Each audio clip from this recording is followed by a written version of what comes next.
And welcome to Tell Me Your Story. New paradigms for a new world. We are giving you choices and knowledge of those choices to help make your dreams come true. And one of those dreams that can come true is maybe you've got a story to tell. Well, of course, this program's ideal for that. This is Tell Me Your Story. But we're talking about writing your story, returning guest to our program. Love having her back here with us again. Dawn James. Dawn James has a lot to tell us regarding writing your book and then getting it published and all of the good things around that. She's got a lot of things that are available to you. She's on social media all over the place. DawnJames.ca is one of the websites that you can go to. But she's on YouTube. She's on Facebook, Pinterest, and so forth. She's got a lot of different things going on. She's also the author of her own autobiography, Unveiled, of the Awakened One. It's the autobiography of the Awakened One. And of course, we are going to talk a little bit about that, but also talk about something that's really big in the world today, and that is getting your story out and talking about it, but writing about it as well. Dawn, welcome back to the program. It's really nice to have you back. So nice to be back, Richard. I love our conversations. All the way from Costa Rica. Yeah. Yes, sir. Ordinarily I'd say halfway around the world, but I don't think it's quite that far. It's still a long ways from where I'm at Santa Barbara, but still, it's really nice to have you. And I know that I've been talking about this for way too long, and that is that I've been working on my book for, since 2021.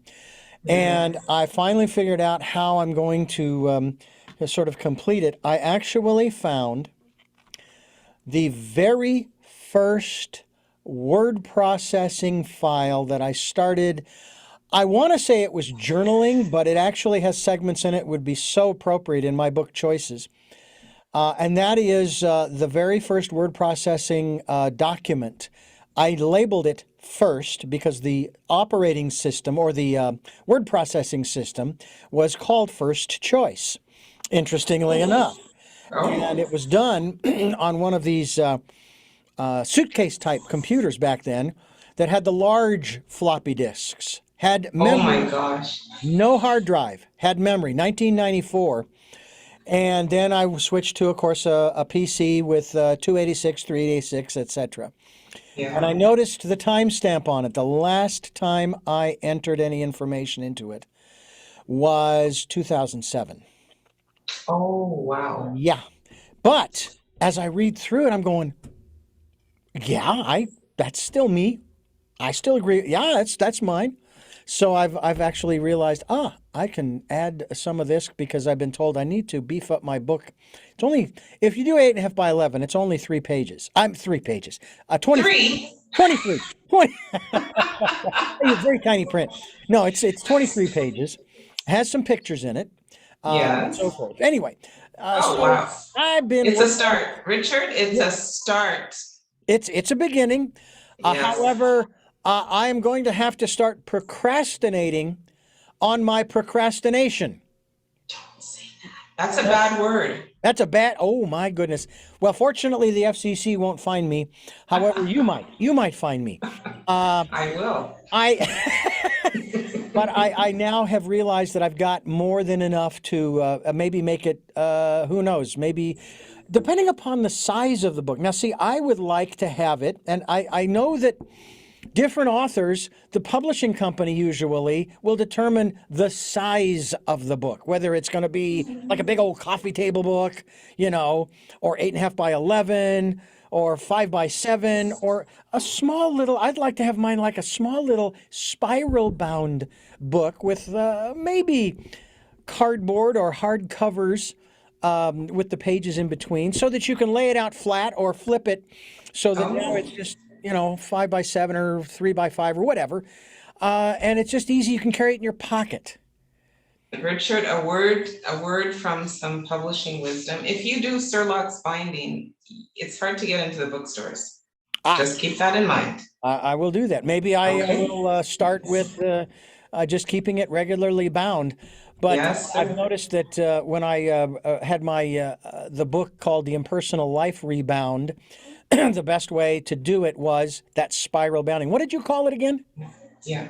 So no, I said the Surlocks binding, or Sherlock. you can have binding with wire. They do double wire binding. There's about 20 different types of binding, but to get on the bookstore, they like to read the spine and see the name of the book and your name. Gotcha. Yes. Yeah. Well, I like the Impersonal Life the way I had it rebound because I can fold it in half and I just hold the book and read Yeah. that page and then just flip it over and so forth. It's really kind of True. convenient. True. But that Yeah. is down the road. That is after the book has been completed. Which will be 2022, Yeah. December. Is that what you're saying of choices? Yes. 2022 December, the release for the holidays. Yes. That's what I'm going to Yes. shoot for. Now that I have my own laptop. I didn't before. I carry it with me almost everywhere I go. I have the documents on the computer. I have Nice. the word processing program ready to roll, and I'm not going to worry too much about the formatting right now. That's going to come later, I know.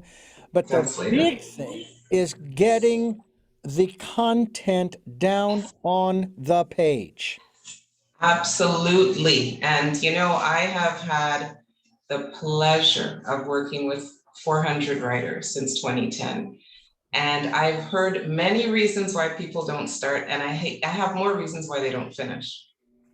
More reasons why they don't finish. Mhm. So I know for most writers, procrastination is really big, but when you really peel back the layers and you say, why is it?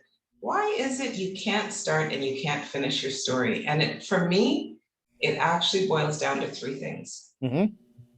It always boils down to three things. Everyone who can't finish is in one of these three buckets. What I've seen over the years is number one, lack of clarity. The three C's: clarity. You need clarity, you need commitment. You need commitment and you need confidence. And if those three things aren't there, it is very, very hard to finish writing your story. And there's many things that contribute to all of those three factors. And I've seen quite an array of things that contribute to it. I've had people call me up and go, well, in English class, but I really want to write a book, right? Because they have this block about they can't spell, they can't put three sentences together. And I have a good story, but I'm not a good writer. I can't spell. I've heard people say that, I have to tell my story, but I don't want to, hurt my family. How do I go about that? I have a whole range of things. People are feeling stuck, or they don't know where to start. They don't know what stories to tell. They don't know how much to share. Some share too much. Hmm. I've gotten some manuscripts that, I was like getting the fan blowing on. I was getting like, oh my God, you can't put that in print. So, I don't do erotica. I'm saying that right now. I don't do erotica, XXX and all that stuff. I'm pretty well fiction, nonfiction, children's books. Poetry. We do poetry as well. Wonderful. Now, what about then the next level, which I don't know if you deal in this area or not, but the recorded version of the book. They call them audibles. I was a kid growing up, and I was listening to talking books and recordings for the blind because of my visual impairment, Yeah. which we'll talk about as far as you are concerned as well. But what about that aspect of it? How important or unimportant is that? I would say well, first of all, for a fact, audiobooks are growing in popularity. They're saying the growth is anywhere from 20 to 30% a year, Hmm. year over year. And I personally believe the popularity comes from the fact that telling stories connects us. But when I hear your voice, when I hear the emotions in your words, when I feel what you're saying, I am more connected to you. And I would argue in the last 25 years, we have numbed out of tweeting and texting and poking and twitting and whatever. We're numbed out. All this content we're pumping out with our hands, guess what? You could say, have a great day. I didn't feel it. I didn't hear it. I didn't hear it. So when we hear the voice, we connect. We connect to the emotion of the words. Reading and listening are two different things, as you know, right? When we're reading, it's our voice in our heads. Hmm. But when I'm listening to an audiobook, and I think that's why children love being read to at night, Yeah. The human voice connects us in a deeper way than just reading little scribbles on a page. So audiobooks are growing in popularity, definitely. They now have new promotion programs, even on BookBub for audiobooks, which is fabulous. So yeah, I'm very excited about that. I've done two myself. We don't produce audiobooks for our clients, but I kind of steer them in the right path. But it's very nice to hear a human voice and hear the intonation and just feel what they feel the excitement, feel the joy. We need to get back into feeling, not just reading. And I think that's why audiobooks are so popular. And if they're done well, boy, I actually produce audiobooks. I produced a children's book with the author. She actually flew down here from Washington State, and we spent a day. We did a 2-hour session in the morning, a 2-hour session in the afternoon. She was done. Then I went to town and produced it up. You can listen to, for example, a sample of it at Amazon, where you go to their Amazon section, type in Ghost Girl in car number 9, and you can listen to some samples, if you will, a Oh, 5-minute recording of that. yeah. And there's music, there's some sound effects. I did not include all. I wanted to leave some of that to the listener's imagination. But it was such a blast. It was like grandma reading to the kids, the grandkids. It really Oh, was. you know what? I didn't know you do audiobooks. I gotta send some people your way. Well, Amazing. yeah, absolutely. I love Nice. doing it. And now, do you think that in this context of what we're talking about, and again, I realize this is a realm that you're just getting into in that respect. Do you think that it's always best to have the author read their own writing, as opposed to getting a, shall we say, a professional reader or narrator? I have personally, when I look at the difference, I actually did a book I read myself, and I did a book read by someone else. Um, if you're doing a book with multiple characters, you're going to need a team to narrate it, definitely, right? If it's just your story, I think you could come across well, but if it's got more than, two or more characters, you definitely want to have professional narrators. Hmm. Having listened to someone read my story and I read my story, I would rather read my own story, um, and put emphasis on the things that I need to put emphasis on based on what I'm sharing. Because you Because know where I'm going to someone, go. someone writing, Yeah. someone reading my story doesn't know where to put that emphasis, or at least you have to tell them sentence by sentence. It's a lot of work, as you know. Yeah. Yeah, but for fiction, oh, definitely get professional narrators, to get all those characters. And there are some narrators who can do all the characters. They can do the voices, which is actually can be a lot of fun. Uh, Yes, I used to work in a radio theater back in the 80s, and that was such a blast. And it was the same kind of thing, although we had actors who came in, they were actually performing this, and they wanted to do a radio theater version or treatment of it. And nice. oh, it's such a blast. I want to let you folks know we're talking with Dawn James, and she is the author of Unveiled. She is also available through the publishing work that she does, publishandpromote.ca, publishandpromote.ca. She's got a bunch of different courses and classes and so forth. My 3 programs for writers and authors, how to write your story on demand. Basically learning, and it's on-demand learning. It's an hour, 20-minute go. You can go to, I'm sure, publishandpromote.ca to find out more about that particular course. You can also write your book in 45 days, and she's involved with you in that throughout that 45-day period. 14 hours of focused live work sessions, or working sessions, if you will. And then, of course, you also have 7 days of unrestricted writing time in the soothing, sunny vibrations of Costa Rica. Can you repeat that? It sounded so good. I'm ready to come down there. Uh, Wait, I'm here. well, you're already there. 7 days of unrestricted writing time in the soothing, sunny vibrations of Costa Rica, only minutes from the Pacific Ocean. My favorite place to be is at the ocean side for workshops, meals, all the wonderful stuff. You can join these folks. You can join Dawn in November of 2022. November of Wait, 2022. Richard, Yes. that's a month before your publication date. You should come on down. That is not a bad idea. That is not No, a bad idea. no pressure. Men and women are invited. I'm just saying. I know. As a matter of fact, interestingly enough, I should be getting, as of our conversation, I should be getting my renewed passport sometime in the late June, early July. I have not renewed it for 21 years. I got my passport, I think, in 2021 or 20, maybe it's 22. So it's been nearly 20 years, and they only last 10. So there you go. So that would be a great way. By the way, folks, you can go to the right place to write to apply for this this event that's going on in November. Find out the exact dates. 7 days, folks. It'll be a lot of fun. We're talking with Don James here on Tell Me Your Story. I'm Richard Dugan, your host, and it's really a pleasure to have the writer of course, the author of Unveiled, which is her story, which we're going to talk about a little bit here on the program.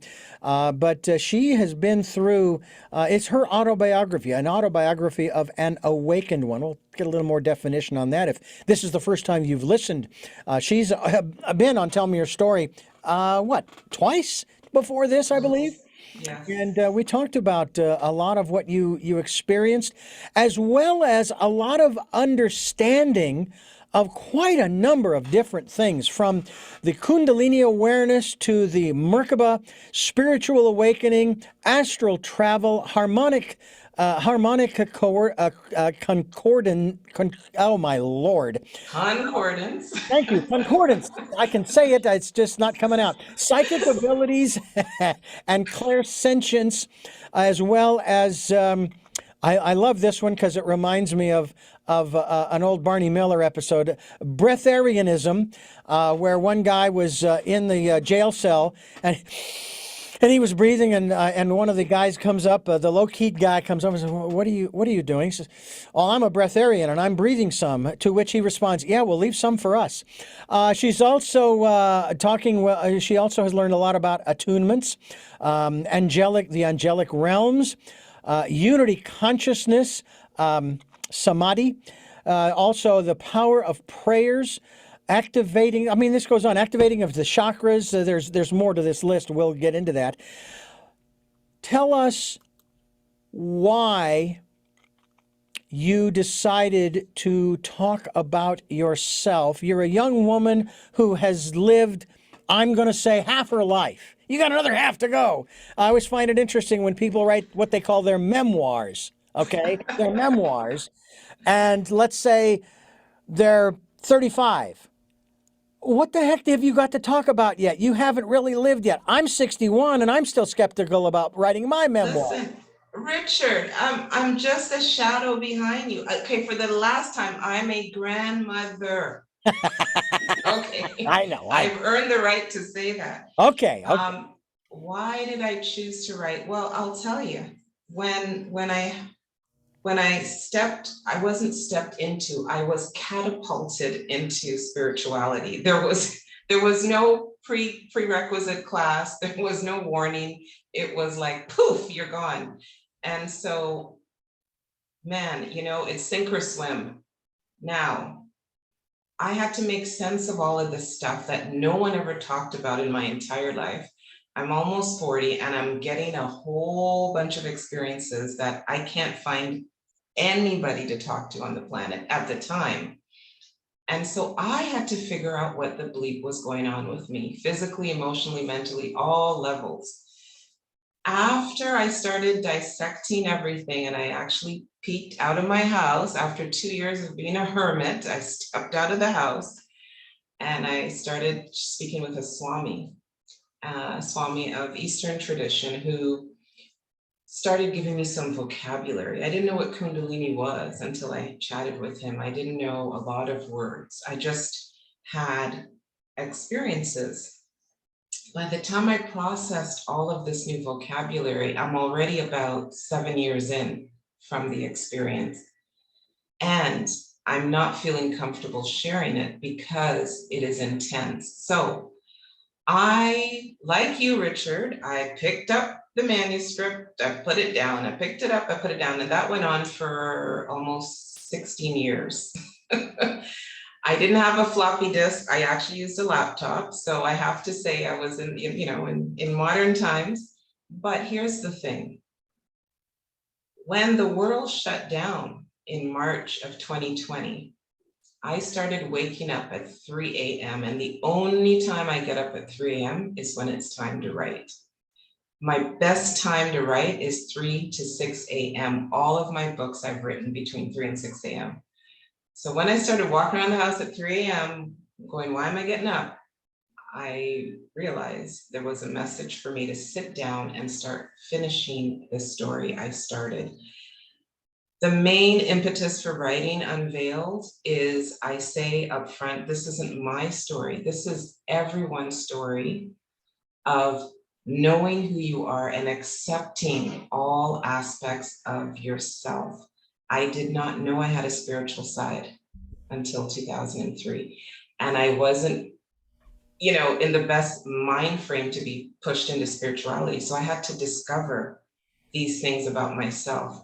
When the world shut down in March 2020, to me, when I saw people reacting and I saw how people were communicating, a lot of people were saying, oh my gosh, the world we know is no longer the world we know. And this feeling of everything I've known to be true is suddenly disintegrating.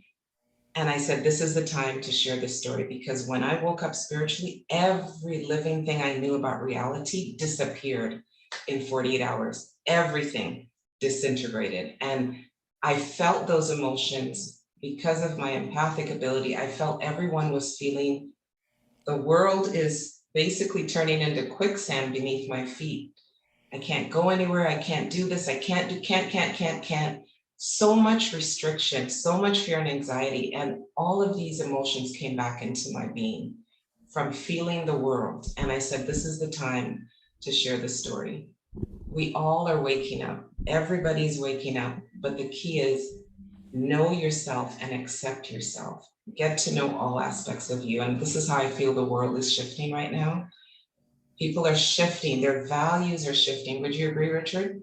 Oh, The values we had 4 years ago are not the values we have today. I would agree with you there. You almost sound like Huge. what I was saying with my eldest sister at Thanksgiving one year.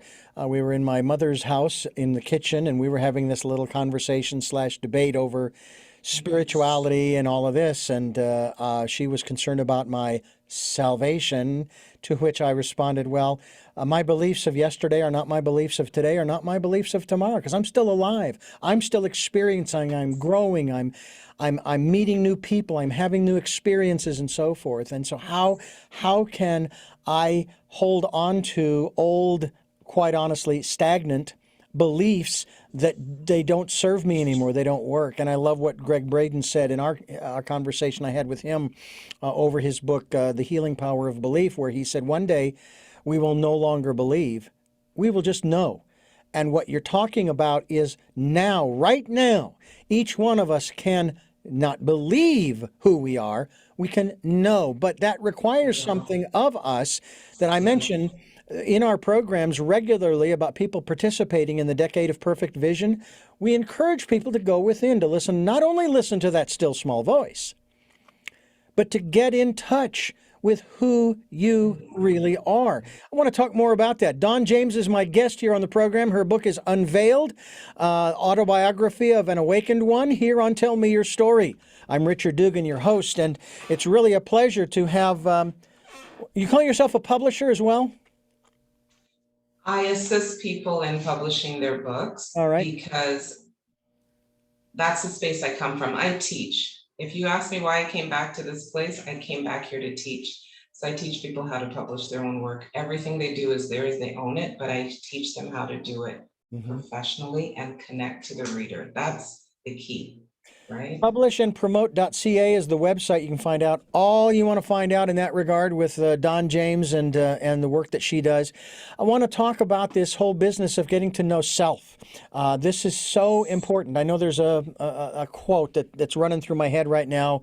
Know thyself, be true, something along those lines, I guess. I don't know if that's Shakespeare or some other philosopher, but it can, and sometimes the older we get and the more experiences that we have, quote unquote, under our belts, sometimes the more difficult it is, because many of us, we don't want to face a lot of the memories of those experiences because they weren't so great. I'm not even going to call them traumas. They're just experiences.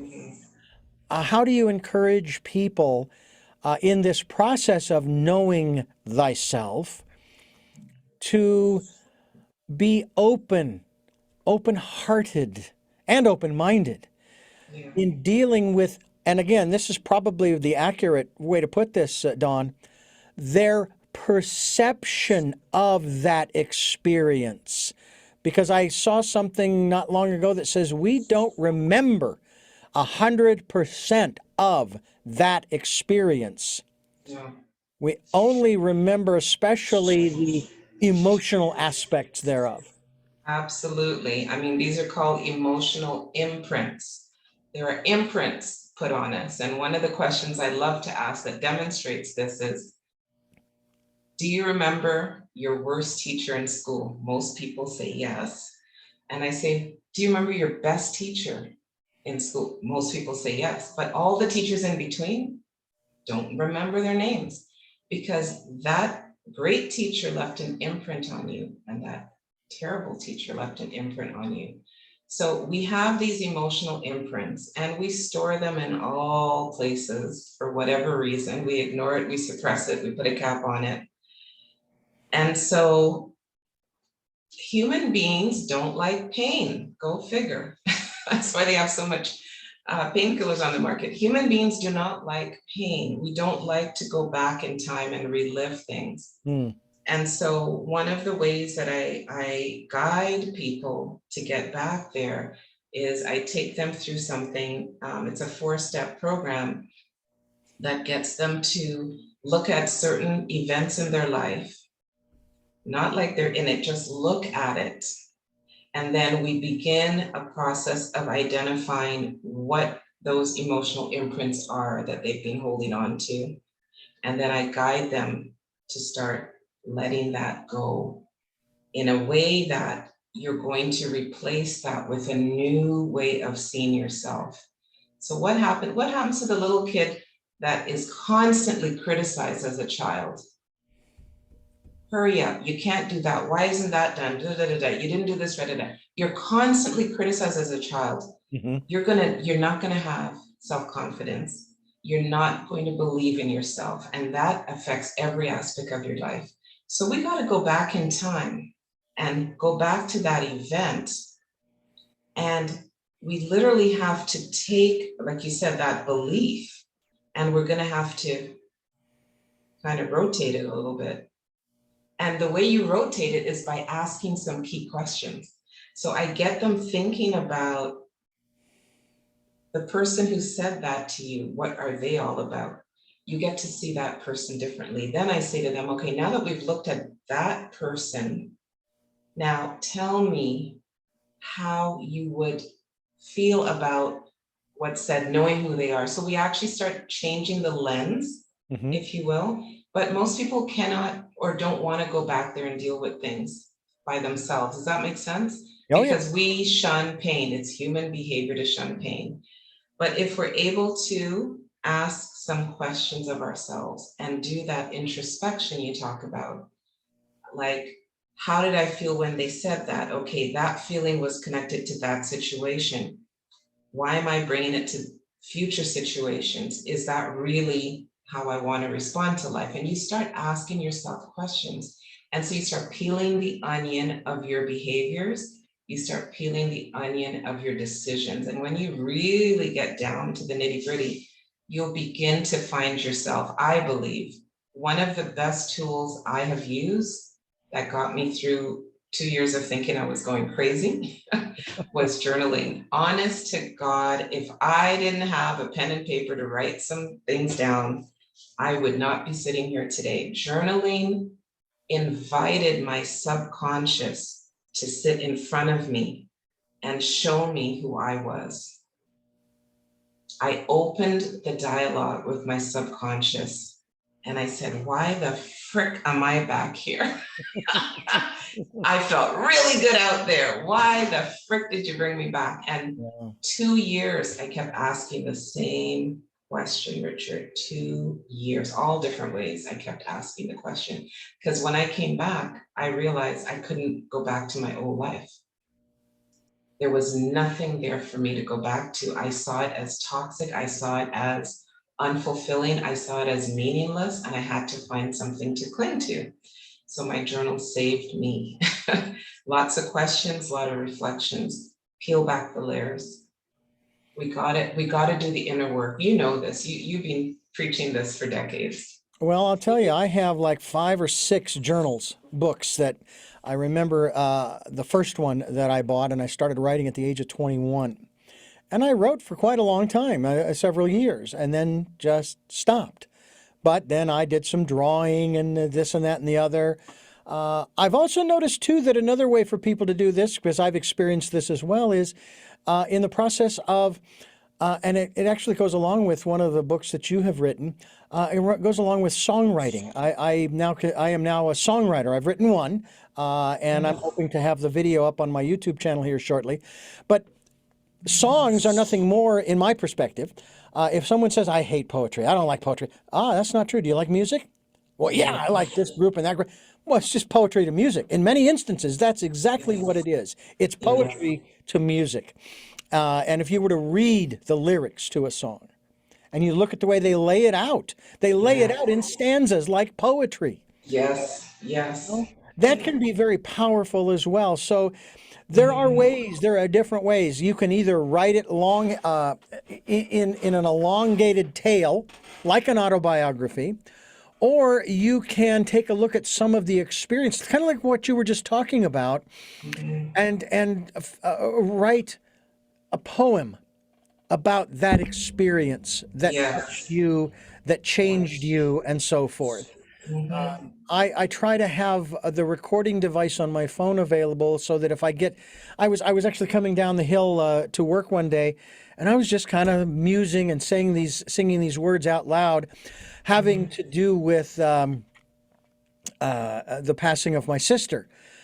And this 4-line stanza came out, and I'm going, oh, that is so great. And I'm driving, and I don't have the recorder going, and I'm hoping, all right, I didn't get it. I hope somebody gets it. I hope somebody will pick it up out of the ether, because it was a great set of 4 lines. Yes. Oh, so, sometimes we miss, and it wasn't like I could pull over right away because I'm coming down a mountain road. It just doesn't work that way. But there are so many different ways for us to express ourselves. Do you find most people, they're inclined to write the long-form autobiography versus, say, poetry or a bunch of little short stories? When I was 10, when I went to Disneyland, I did this, that, and the other thing, and had this experience, and so forth. Is there a particular method, or is it extremely individualized? No, it depends on, some people just are doing a slice of time. There's a memoir about a specific thing. Like, there was a client of ours, she had quite a journey navigating through the medical system with a specific issue. And because she came out of it ahead of the game where so many people didn't, she wanted to write about that and teach people how to navigate themselves through the medical system. So some people just have some very interesting life events they want to share in a memoir. Other people do a full autobiography. I have met some poets that we just finished a short book for a young lady in Quebec, Canada. And her 3 topics was family, life, and relationships. She had 100 short stories, each 100 words. Imagine writing a story in 100 words. So every story is 100 words. Wow. Shorts on family. quite an amazing little feat to do 100 stories. Each story was 100 words. That is amazing. Obviously, done on the computer so that you keep track of the word count. Yes, she did. Yeah. You But know, we all have different ways of expressing. And so whether you want to do audiobook, you want to write the whole story, you want to write a part of a story. Some people go on to speaking. There's so many ways, but I think the key you said, Richard, is all these emotional imprints we have. There are some things this container isn't meant to store everything. And I think this is why self-expression through music, writing, any form of self-expression, creativity, painting, it soothes our soul. And, I gravitated to writing because of my corporate background, working in publishing. I've done newspapers and magazines and all that. So I kind of gravitated to publishing. But, when I look back, I see the power of sitting with pen and paper and keyboard. There's so much empowerment you get from being able to express yourself. And I think that's a healthy thing to do. And I mean, now, not just now, but the last 3 years have been highly traumatic, and we're seeing evidence of the extreme end of mental health. And, I do want to acknowledge, if you don't mind, just a little tangent. The last couple of weeks, these two young people, I want to acknowledge and I want to say, I feel for, and I send prayers and I send healing vibrations to all people impacted by gun violence, all people, because it's everyone in that greater circle is impacted. So I do want to acknowledge some of the events that have taken place in the last few weeks, but in general, this is a cry for help, because for someone to go to that length, there's definitely, we need to start taking care of each other, intervening when someone is crying for help, and trying to get these people to express themselves, because all this pent-up emotion is coming out in a deadly way. That's just my feeling of what I'm seeing. Every age group has been impacted over the last 2.5 years on this planet. Every age group, but I see and I heard and I'm hearing, because I've got some people in our family between 15 and 30 that are feeling so lost and so hurt. We as human beings need to express ourselves. Wouldn't you agree? We have to express ourselves, because all that bottled up emotion is not serving humanity. Well, that is true. That is absolutely true. And I have to say that I keep using that phrase. I have to say, I just say it. I don't have to. Say I choose to. But there is a song by an American songwriter by the name of Harry Chapin. He wrote a song called "The Sniper," and this is about a young man who, I believe it's based on a true story, who basically takes a rifle up into the bell tower of possibly a university. And remember, Harry died in the early 80s, so this was something early on. And basically, the line in it that really epitomizes, or the stanza epitomizes what you are saying, but in this case, this song is, am I? Am I a lover who's never been kissed? Am I? Am I a fighter who's not made a fist? Am I? If I'm alive, then there's so much I've missed. How do I know I exist? Are you listening to me? Are you listening to me? Am I? And that's where a lot of people are, because they have been given those messages, or they've been given the nonverbals of being ignored or being shut down.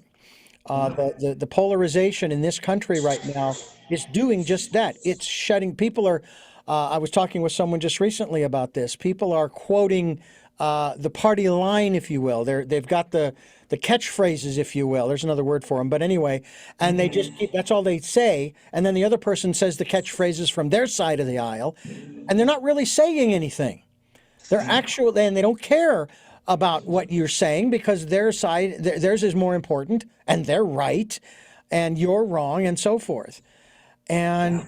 so then we get to that point where, so I had this conversation. You had no conversation. You just said a bunch of words and they said a bunch of words, but neither of you heard one another. You ignored each other for the Correct. sake of your position. Because the ego is dominating the narrative. And it's so ironic. Last night, someone sent me a YouTube link, the Hopi Prophecy, and I study a number of indigenous Mm-hmm. myths and prophecy, and so many are saying the same thing. We, the collective, have 7 cycles around the sun to get this thing right. We are in the 6th sun right now. We're on the 6th cycle around the sun. Mm-hmm. Every cycle takes about 5,300 years. We're in the 6th cycle to get it right. There's one more left, and that's it to get it right. Get it right means we're not here to get stuff, to have stuff. We're not here to devalue life. We're not here to exploit each other. We're not here for anything material. We're here to remember how to live in harmony. We better get it right because we are nowhere near the mark, and we're in the 6th cycle around the sun. There's one more cycle to go. So if you check out Rainbow Prophecy, Hopi Prophecy, all of them, we're just starting the 6th cycle.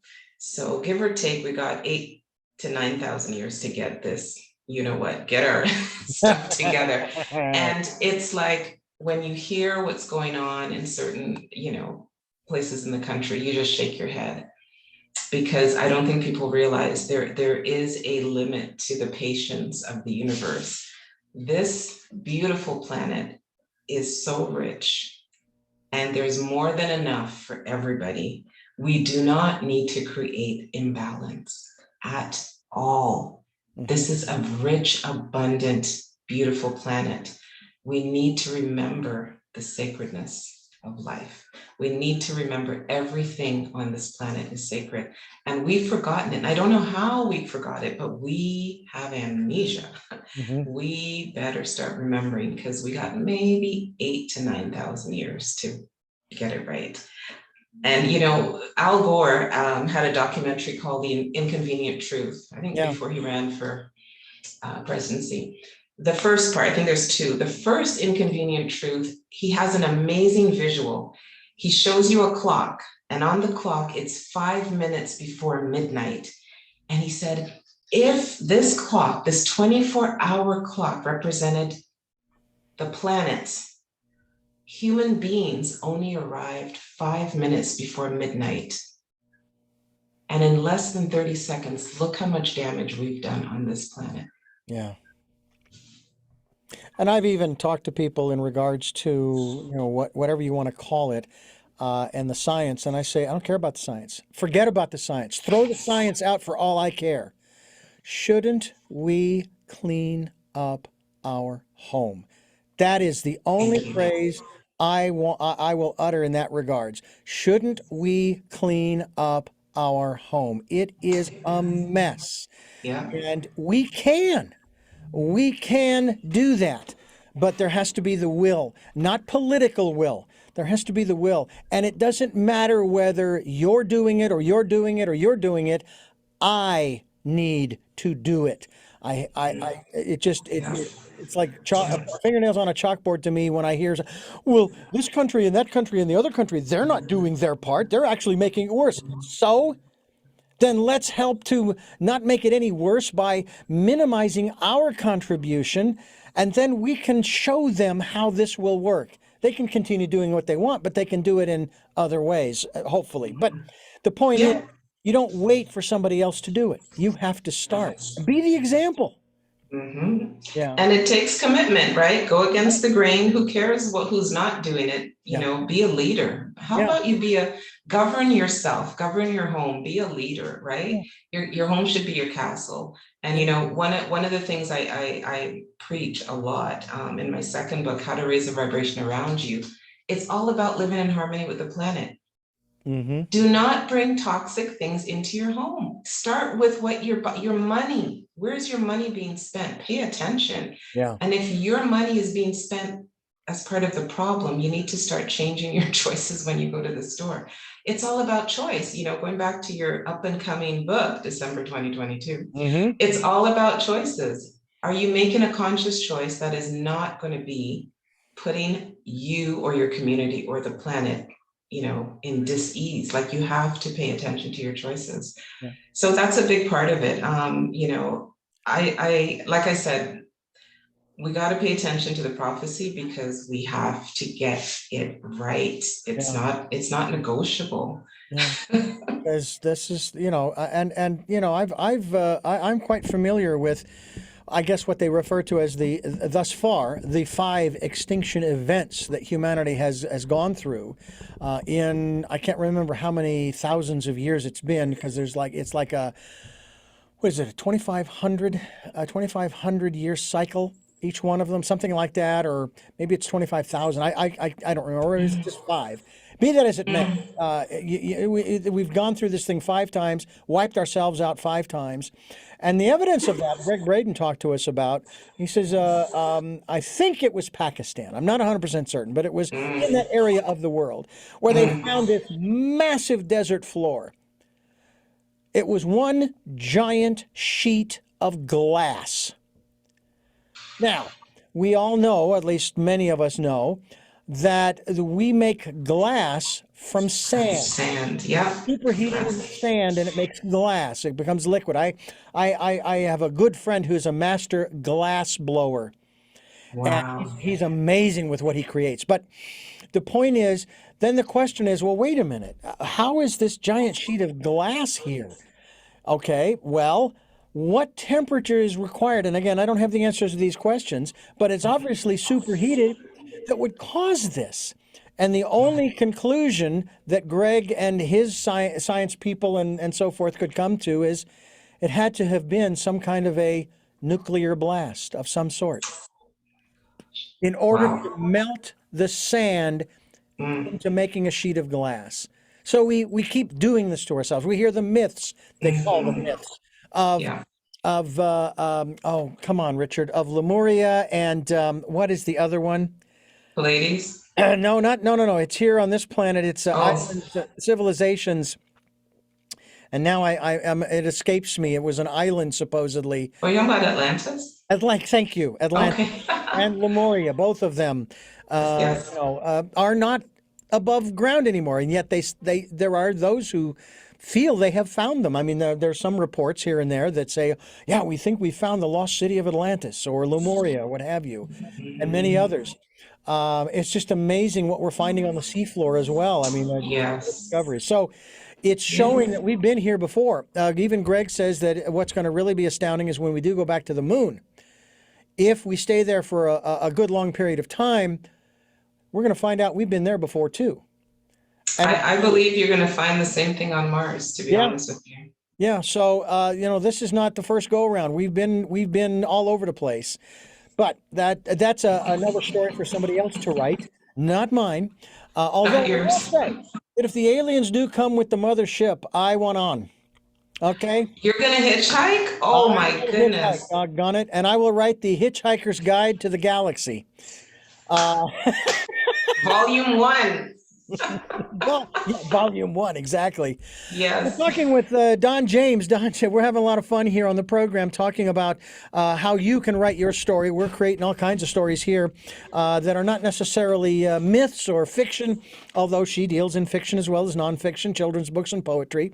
And you can go to the website we want you to go to, of course, will be linked to this one, is publishandpromote.ca, publishandpromote.ca. There's also another one that you can go to too, and that's hers. It's donjames.ca, donjames.ca. We hope that you'll check all that out. She's also, of course, at her website, as well as YouTube and Facebook and Pinterest and probably Twitter and a few others.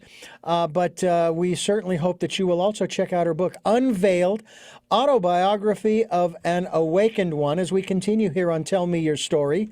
I'm Richard Dugan, your host, and Don James is my guest as we As we continue our journey along the path, I joke about how when I'm on my computer, I have to keep refilling it with ink because I keep running out as I'm typing.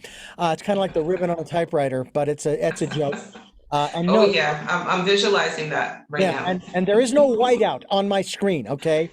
And Right. if you don't know what whiteout is, ladies and gentlemen, Google it. Oh my gosh. If But you don't know whiteout, it means you're under 40. that's right. That's right. I'm over by 21 years. Um, I'm right behind you, Richard. I keep telling you. I know, I know, I know, I know. Well, I can at least claim that I'm a great uncle. Let's put it that way. I'm a great uncle Wow. because Nice. my sister's daughter has two children, and my parents, of Nice. course, are great grandparents. And I got to Mm. tell you, when my great grandmother was alive, she lived to be 100. I want to outlive her.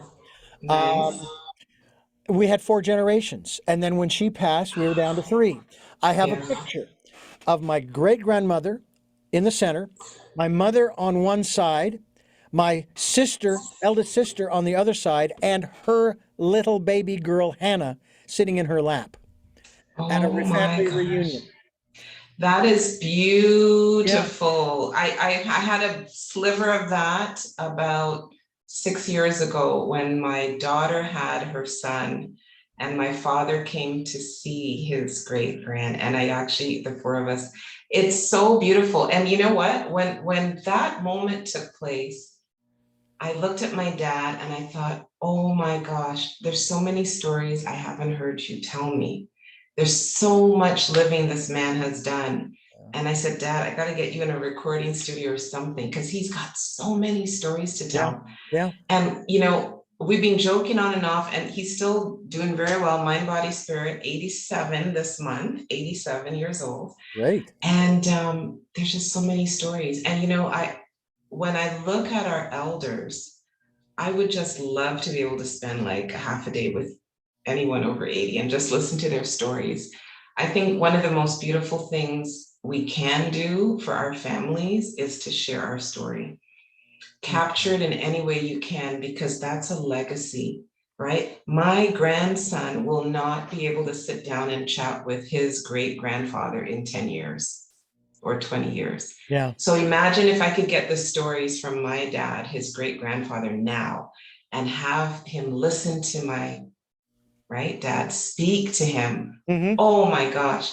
So I really think it's important to share our stories, leave that legacy for the future generation. They may not have met you, but they could read your words, they can hear your voice. Audio doesn't go out of date, right? Not like the floppy disk you had in 1989, right? Audio does not, as far as I know, MP3s and whatever, they're going to last for a while. So Exactly. if you're over 80, listen up. If you're over 61, if you're not a youngin' like Richard, if you're over 61, start recording your stories. Leave something for those young people to listen to. Yeah. That's one of the beautiful things of sharing your story. You're leaving a legacy.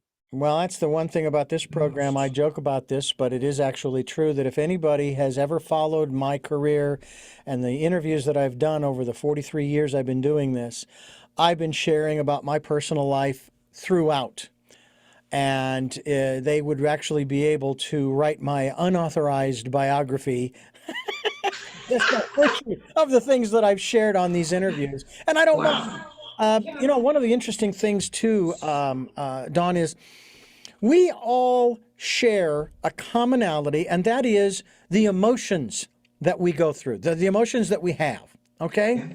We all have the same emotions. Obviously, the intensities will change, Mhm. but that's what makes us similar.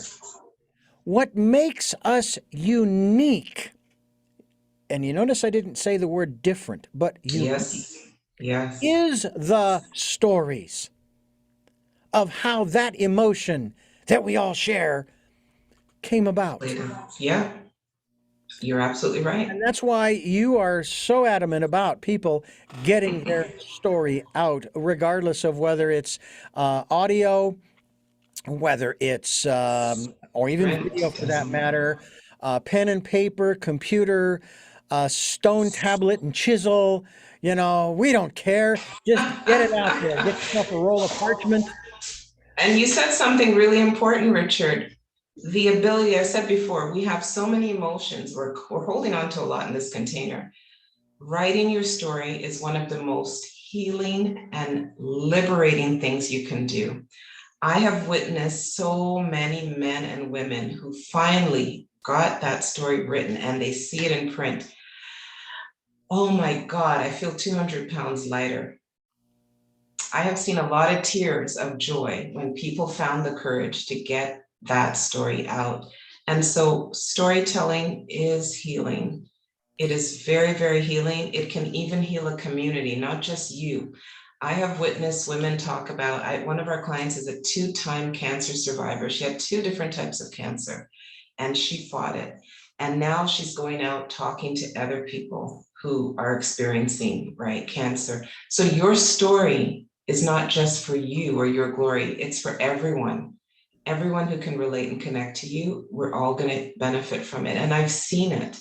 I've been witnessing this for such a long time. And I think that's why I'm so passionate about this topic. I know what it's done for me. I see what it's done for other people. And it's part of that humanity that, we're talking about healing and humanity and living in harmony. If we can listen to each other's stories, we're going to connect to each other deeper. And guess what's going to happen, Richard? All this hate and indifference may dissipate. Did you know, I think you and I touched upon this last time I met. During 2021, there was a lot of, the new vocabulary was anti-racism, unlearning. Remember, we heard a lot of dialogue. And you know what I saw happening in corporations? Diverse groups of people sitting down and talking to one another, just talking about experiences. And the ripple effect went across the planet. And I think that is one step towards living in harmony. But you know what, Richard, we need to keep the conversations going. It's not a flavor of the year. It needs to keep going. When you get diverse groups sitting down together and talking and listening and relating, that is the first step to cultivating compassion. You cannot snap your fingers and have compassion when you don't even know the other person's story. So this is why I think storytelling is so powerful.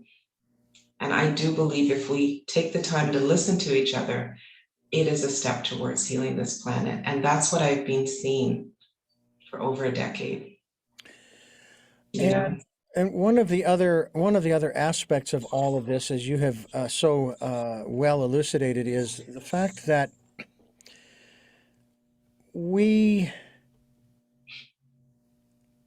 there's a passage in the New Testament in reference to what you've already said about telling our story, that ye shall know the truth, and the truth will set you free.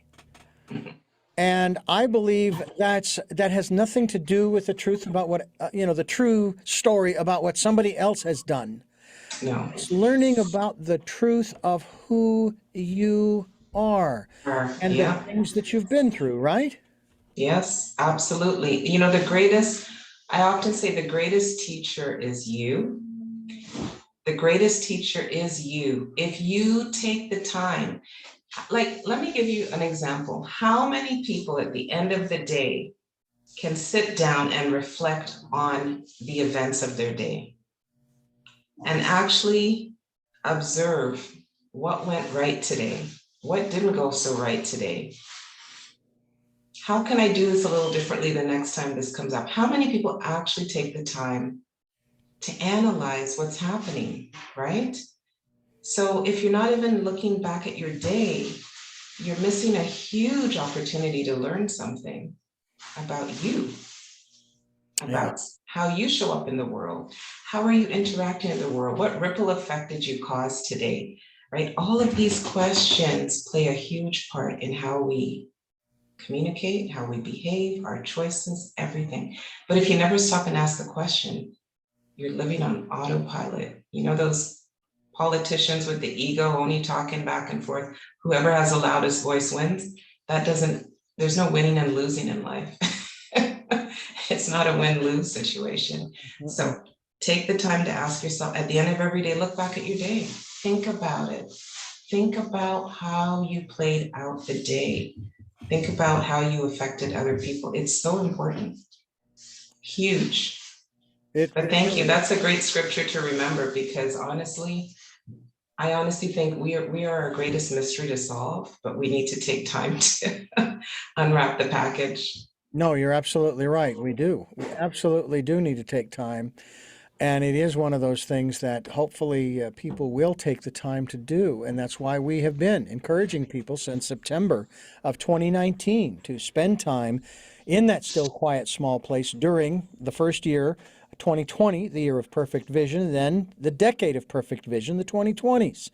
Because you are going to get answers to a lot of the questions you have had about why I am the way that I am. And it may or may not change who you are, but at least you'll be aware of the why. I did go through a personal growth program once where they kept reinforcing this: give up the need to know why. Okay, so if you knew why your parents did this, that, and the other thing, how would that change your perception? Now, in many cases, it might. I look at my parents and the way they raised me and say, hey, they did the best they could with what they had. I don't blame them for anything. I'm 61 years old right now. I am 100% responsible for who I am and where I am and so forth. Exactly. But yeah. It releases. And also, you also said something to this effect earlier as well, that we don't make mistakes. We have life lessons or learning experiences. Learning opportunities. Yeah. Everything is a learning opportunity. You know, Gary Zukov wrote a book called The Seat of the Soul.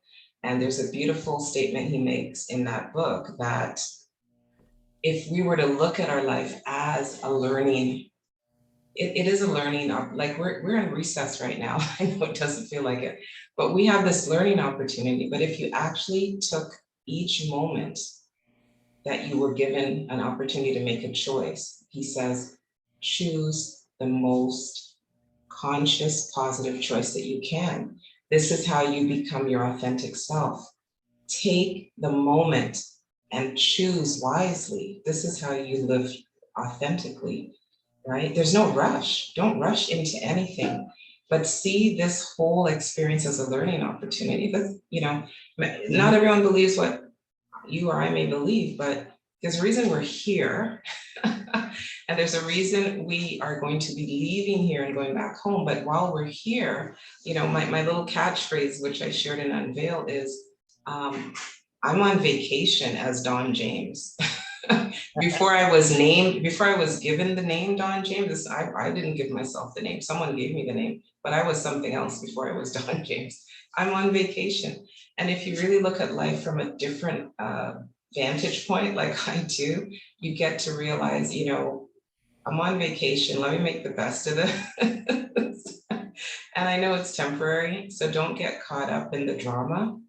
You know, don't get caught up in the drama. Don't get too deep into drama. You need to really pick your head up and look over the horizon and ask yourself, why am I here? How do I want to show up in the world? What ripple effect do I want to leave in this world? And start operating from there. You're going to have a much different experience than, oh, woe is me, and blame and shame, and my parents and my teacher and the neighbor and my brother and my sister. Like, no. Like you said, we're all responsible for our own choices. We make choices every day. They say we make over 8,000 to 10,000 choices a day. We don't even think about it. Even breathing is a choice, but we don't even think about breathing. Yeah. Someone told you to inhale Yeah. a couple decades ago, and you just keep doing it ever since. So make a conscious choice. Yeah. How do you want to show up in the world? Yeah. Ask yourself and start writing it down, people. Get a journal. Yeah. Yeah, matter of fact, I just went to the art supply store and I bought one of those hardcover bound blank page books. Now it's actually 8.5 by 11. Mm-hmm. Right now, it's certainly for drawing or whatever you want to use it for. It does not have lines in it. And so I thought, I can draw pictures in here. I could write poems that I can put to music, maybe write my second and third and fourth song, that kind of Yeah. thing. And begin that process of journaling in that respect, because the other books I have, the journals, they were all, of course, lined books. And I still go Yes. back and look at those. And I'm going, really? I wrote that? Are you serious? Yeah. But I will tell you, one of the most challenging things for me, and this was, of course, I was, it was 1981, the year, 1981, when I started writing at the age of 21. And I had the biggest struggle with editing as I was writing. Oh, what if somebody finds this, and reads this? Yeah. And that's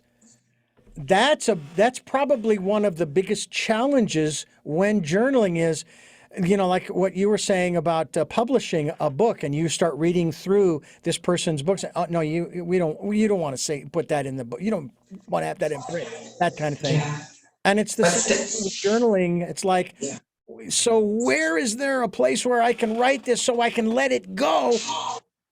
But that's the whole secret. Let it go. Let it go in the journal. Let it go. The journal is this is a personal tool. You let it all go. Listen, I've had people who've suffered some deep trauma, and the person who caused them trauma is no longer alive. Mm-hmm. But I can bring them to a place of opening that journal and expressing everything they wanted to say to that person who may not even be here, but bring in the energy and get it out on paper. Do not filter what you want to express. The whole point of self-expression is to freely express what needs to be said. So when you're journaling, it's not about filtering, it's about free expression. Now, writing a book is different. You have to organize before you write, and it's called an outline. And so we teach people how to create outlines. And step one is, and you're going to be shocked, I don't want to know what you're writing. The first question I'm going to ask you, Richard, is not what you're writing. That is not the primary question. The first question is why? Why are you being called to write? I want to understand that motivation. Once I know your why, I then ask you the who question. Who are you writing this for? Who do you want to touch? Who do you want to reach, inspire, educate, uplift, entertain? Who are you writing it for? Once you know why and the who, then we can move into the what would you like to write based on your why and your who. There's no point saying, what should I write? I don't even know why you're writing. Who are you writing for? Is it 10 to 15-year-olds? Is it the millennials? Is it the boomers? Who are you writing for? If you don't know who you're writing for, please don't say, I want to publish a book, because I will send you right back. I'll give you 8 questions and say, here, answer these 8 questions and then book a call with me. Get clarity. The 3 reasons people don't finish, they're not clear on what they're doing. Clarity is why and who, and then start working on the what. You can't do the what without the why and the who. There are many tools to do book outlines. I can talk till the cows come home, but I don't want to spend time on that. There are many techniques to getting clear on what stories you want to tell. Clarity, commitment.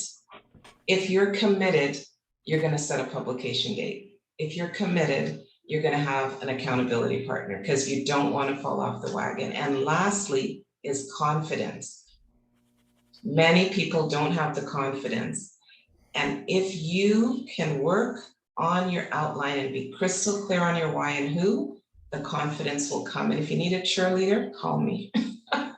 So I got some pom-poms. I actually have green pom-poms. I'll shake it right here on Zoom and keep you going. All but right. Seriously. No, yeah. Yeah, seriously, clarity, commitment, and confidence. Those are the 3 things that hold people back. I've seen it hundreds of times. The clarity and the confidence I've got. The commitment, that's a whole nother thing. And you've seen this more times, and you probably experienced it as well. All right. I'm at my desk, and let's just say It's not a computer. All right, no laptop. All right, we're going to do it the old-fashioned way, old school, with a pen and paper or pencil and paper, and Yeah. maybe we'll erase. I would actually say pen, only because that way you can't go back and erase. Just cross out that and then continue on, instead of all of that stuff that. It's part of being committed to what you're about to say. Yes, I agree. Pen and paper. But then what happens is, all right, I've got my desk. All right, so I'm going to put my thing of pencils over here, and I'm going to do this, and you get everything organized the way you want it. I think I'm going to go get my favorite beverage first, and then I'll put it over here, and I get everything organized. And now the paper's here, and I got my pen. I think I want to use a fountain pen, or a quill, or what.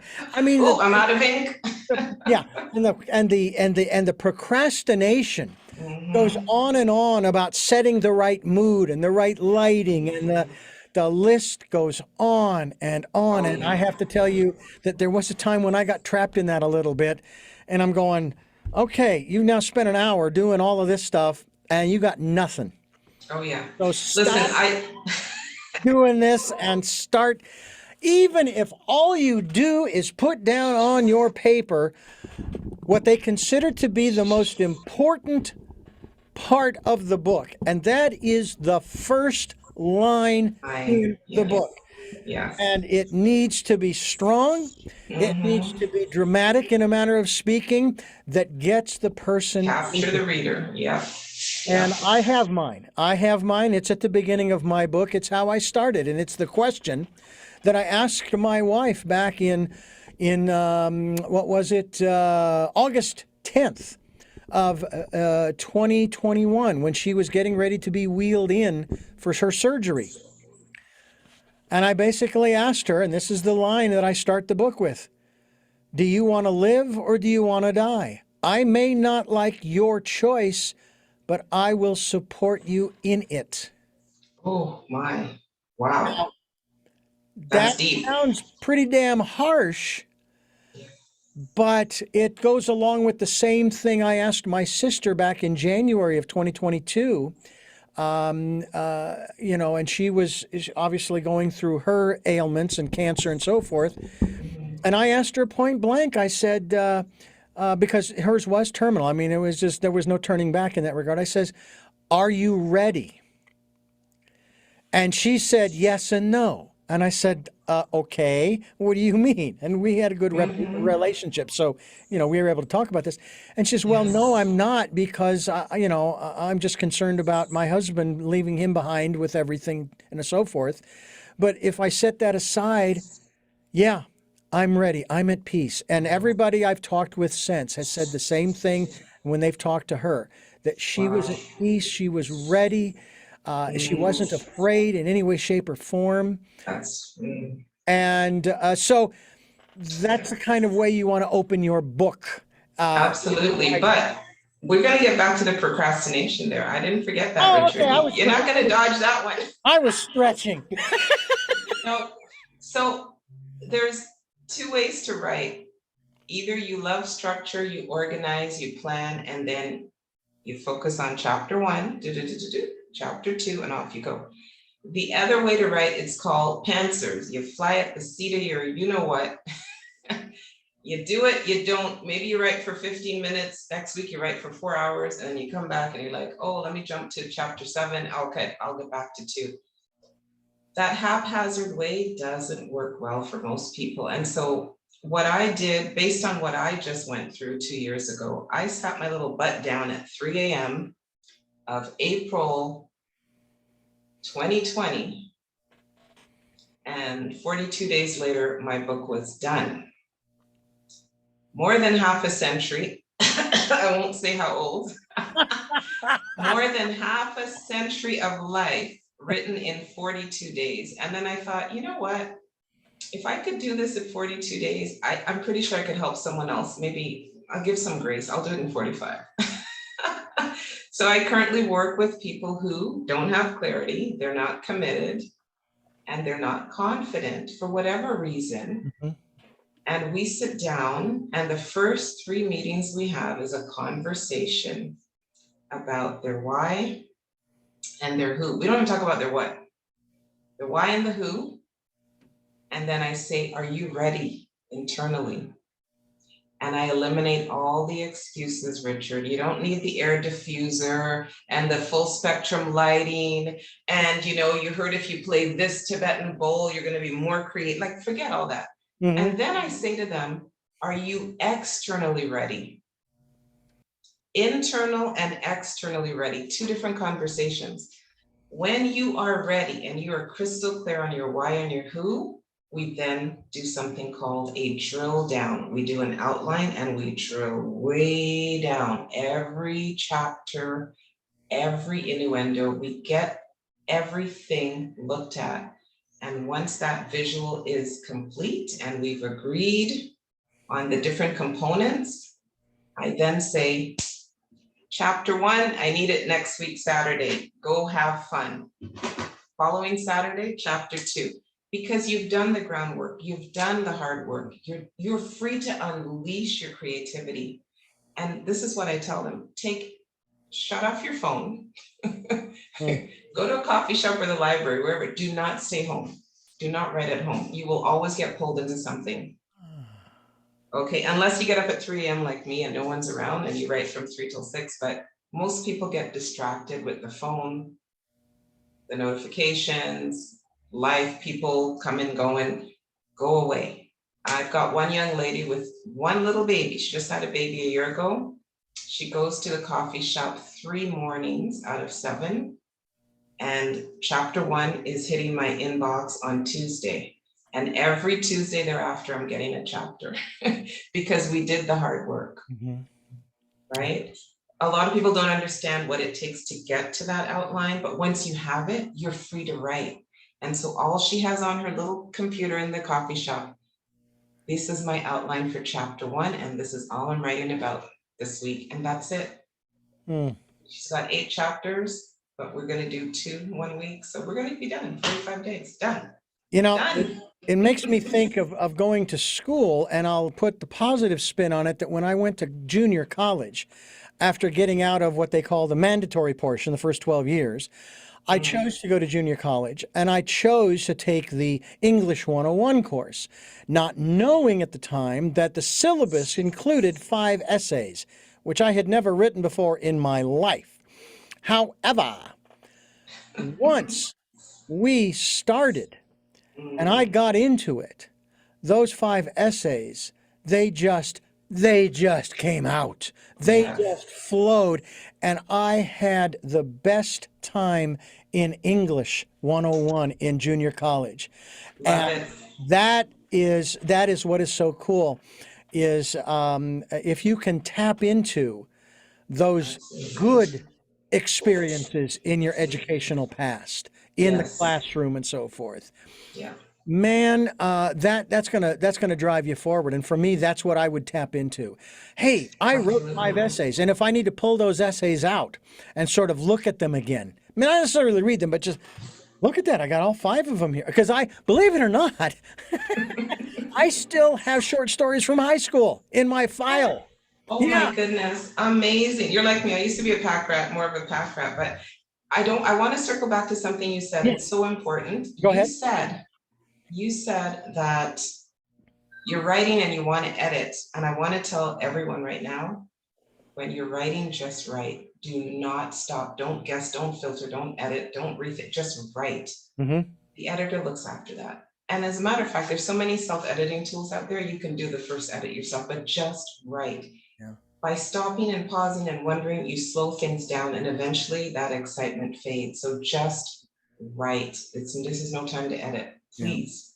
Now there are two steps of editing that I actually went through my book just yesterday once I got the software on my laptop. The first one was spell check. I had not realized that I hadn't run that.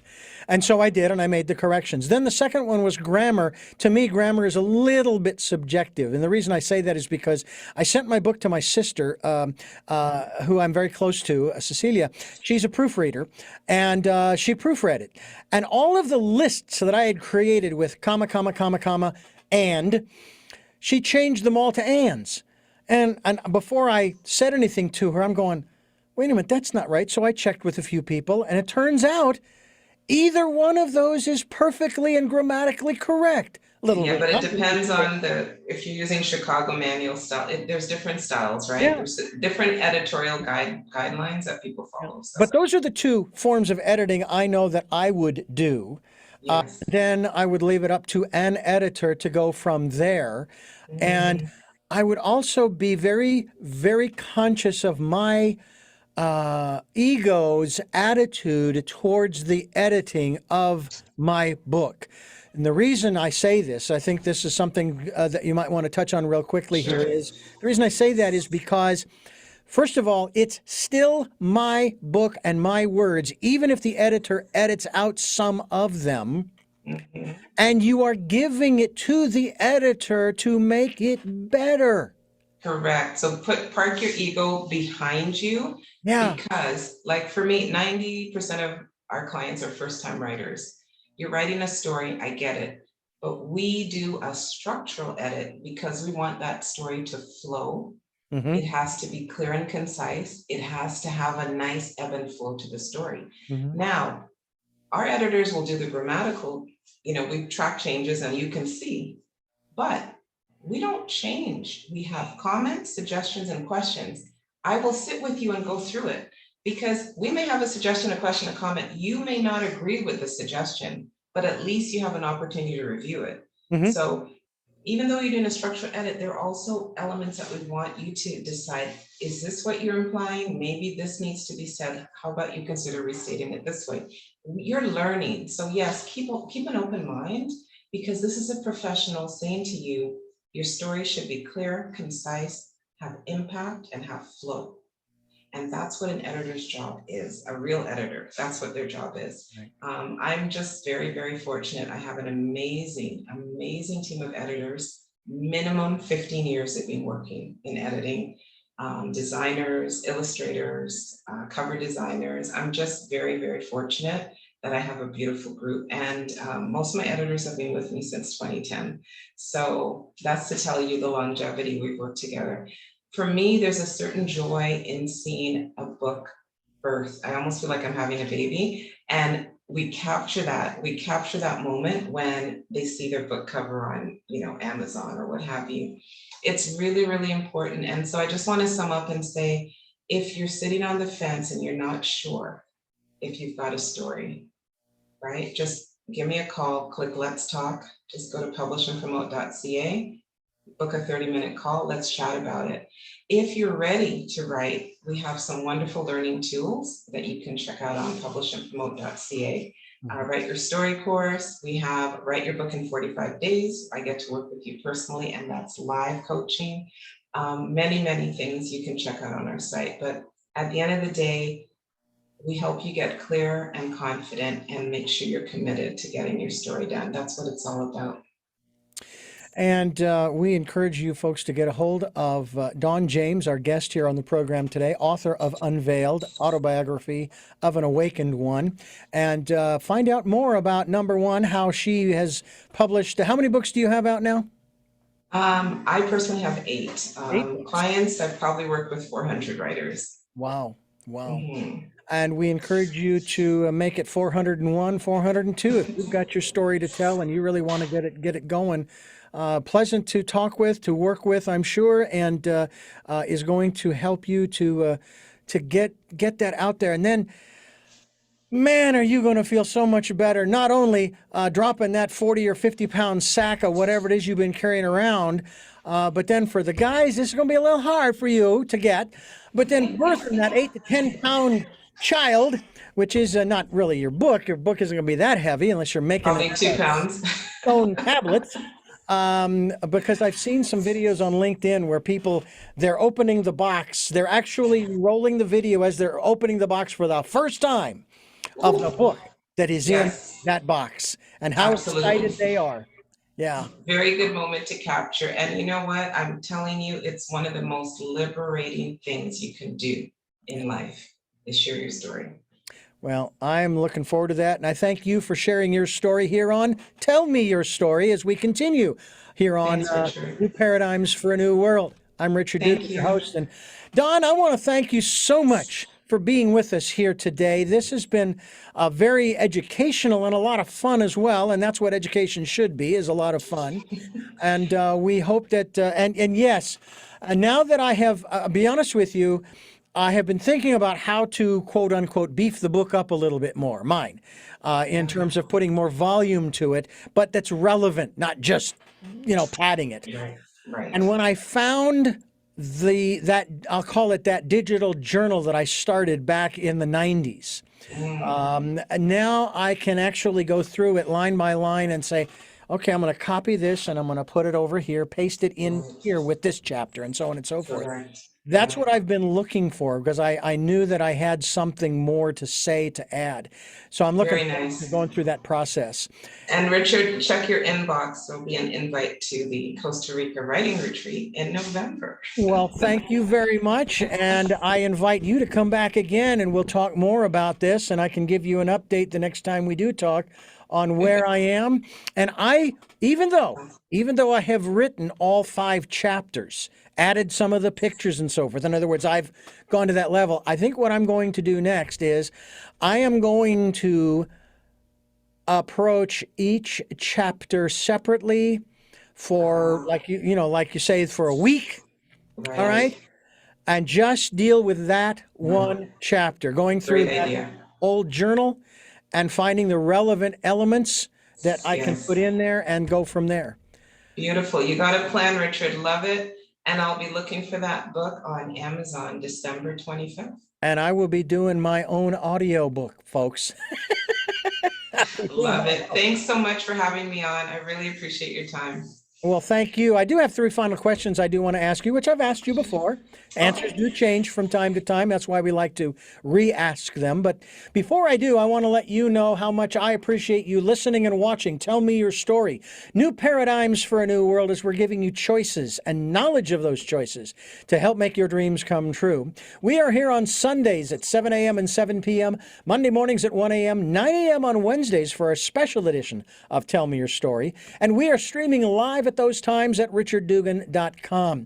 We have podcasts on SoundCloud, iTunes, TuneIn Radio, Spotify, Stitcher, Player FM, Blueberry, iHeartRadio, Amazon Music, and a bunch of other locations that we've been reposted to. And thank you for those folks doing that. We are also on YouTube. Richard Dugan, Tell Me Your Story. That's the channel where you can see right now we have about 260 videos, 262 up on the YouTube channel that we've been putting up there for nearly 2 years now. And so we hope that you'll go there and watch these videos. And podcasts and videocasts, subscribe. Not because I want higher numbers. That's not my goal. My goal is to get this information out. And when you subscribe, you are notified every time a new audio and video is posted. That's the reason I want you to subscribe, so you get notified. Has nothing to... I could care less if I have 69, which I do, subscribers on YouTube, or 690. My goal is to get you the information that you can use to give you those choices, as I said before, and the knowledge of those choices by listening to the interviews to help make your dreams come true. So if you can, please do subscribe to the podcasts and videocasts. And also participate in the Decade of Perfect Vision 2020s, where we encourage you, again, to go within, use your intuition. Your intuition is going to give you the guidance in more ways than one to write that great, not necessarily great American novel, but that great your story that you will then have available for others to read as well. So we hope that you'll do that.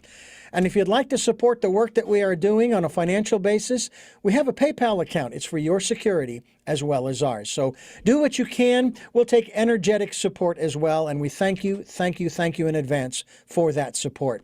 And with that, we go to our final 3 questions, and they are in this order. Who is Don James? Don James. I'm going to answer it the same way I answered it last time. Don James is a spiritual being on vacation and learning about living, loving, and creating harmony. That's what it's all about for me. What is it that you hope to or want to achieve through the work that you are doing now? I want to remind people that they are much more than they realize, and to really get to know all aspects of who they are, physically and spiritually. It's so important to remember who we truly are behind this bodysuit, as I call it. And finally, what is your life's purpose? The short answer is teaching. The not so short answer is teaching people how, again, live in harmony with you, with each other, and live in harmony with the planet. All of my work I've written is about harmony. Everything I do is about reminding people how to create harmony, wherever that may be, in you, around you, the planet, everything. So that's my work. Well, Don James, again, thank you so much. And we encourage you, listeners and viewers, to go to publishandpromote.ca. You can also go to donjames.com as well and find out more about the work that she is doing, the 8 books that she has written, including Unveiled, Autobiography of an Awakened One. And may we all wake up and realize that our stories important to be told. So I hope that you will take advantage of this opportunity. And until our next broadcast, podcast, videocast, love to Lal and Jeanette, I'm listening.